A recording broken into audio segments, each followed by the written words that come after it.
Hey guys, today we're going to talk about some special products. Specifically today we're going to talk about what happens when we square a binomial. So the first one we're going to look at is c plus 9, that whole quantity squared. Now if you think about what the exponent is really telling you, when you raise something to a power, that's how many times you're multiplying the base. In our case, the base is now a binomial. So this whole expression really means we're doing c plus 9 times c plus 9. That would be squaring the quantity c plus 9. And when you multiply your first terms, you get c squared. You're going to end up with plus 9c. Then you multiply using your second term. 9 times c is 9c. 9 times 9 is 81. Notice that we have two 9c's here. That's going to be important in a little bit. So we have c squared plus 18c plus 81. So this would be how you square a binomial. But what ends up being really important with these is looking for a pattern to go from here without this middle step right to the end. And that's going to be extremely important when we get to something in the future called factoring. So noticing a pattern will be really important. So if we try to generalize it and say a plus b squared, a can be any term.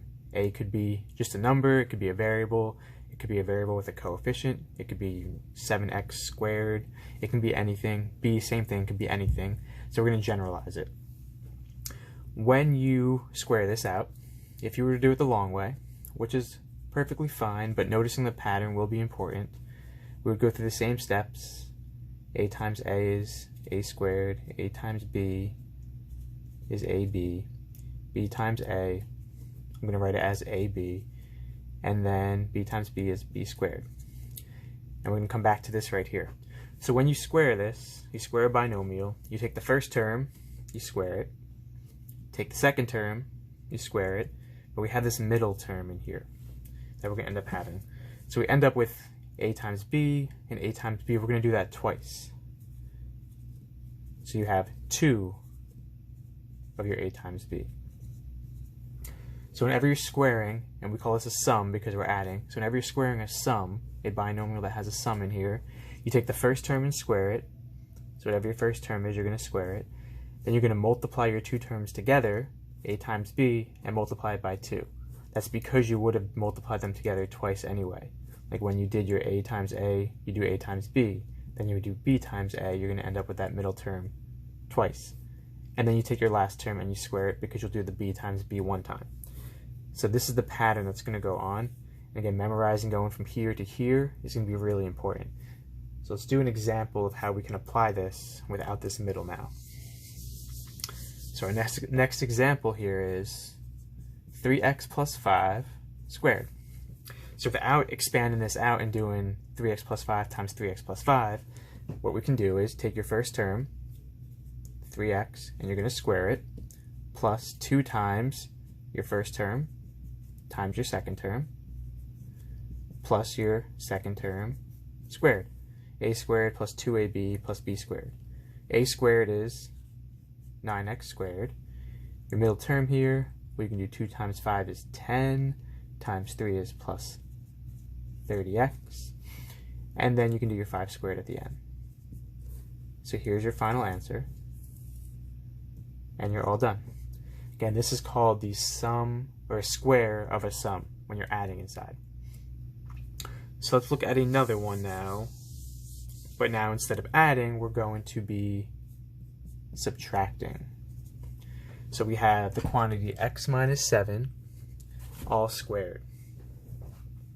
So if we were to expand this out, we'll see if we can recognize a pattern. X minus 7 times x minus 7, well, you would do x times x, which is x squared, x times negative 7, which is negative 7x. Now you move on to this term. Negative 7 times x, negative 7x. Negative 7 times negative 7 is positive 49. When you simplify, we should end up here. So now if you look for a pattern here, you might notice Your first term we still squared. Your second term we still squared. But your middle term, instead of being 2 times AB, your A and your B, notice it's just a negative 2AB now. So you did x times 7 times 2, which is 14, but it's a minus. It's because we're subtracting now. So this will be the square of a difference. And to generalize it, if we have any terms, so if we have A minus B, A and B can be any monomial, and we're squaring, you're going to end up with your first term squared minus 2 times your first term times your second term, and then plus your second term squared.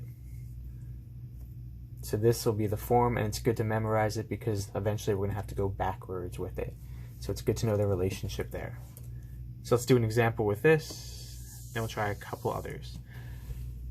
So we have our next example is 2x minus 3. That quantity is squared, so you can take your first term, 2x, use parentheses, you're going to square it, minus your 2ab, so minus 2ab,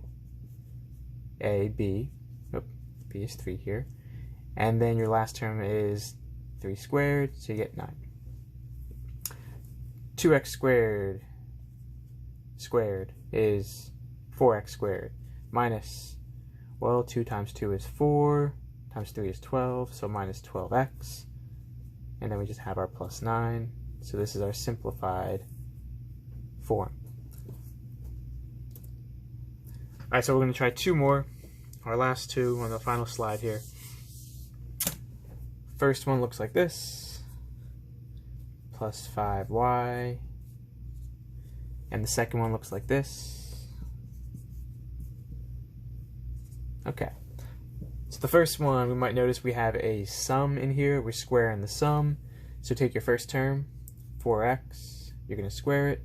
Then you're going to add 2 times 4x times 5y. And then you're going to take your second term and you're going to square it.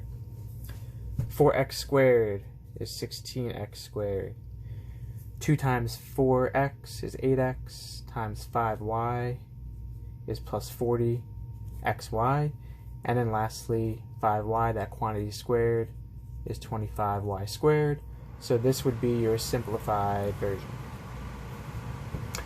Over here you might notice we have a difference, so we're going to do something very similar. 2y is going to be squared minus then your 2ab, so your a is 2y, your b is 5, and then you're going to have plus 5 squared. So here we get 4y squared minus 20y plus 25 right at the end. That would be the simplified version. Again, memorizing that generalized form with the a's and the b's will be really important for what we get into towards the end of this week. Alright guys, have a nice day.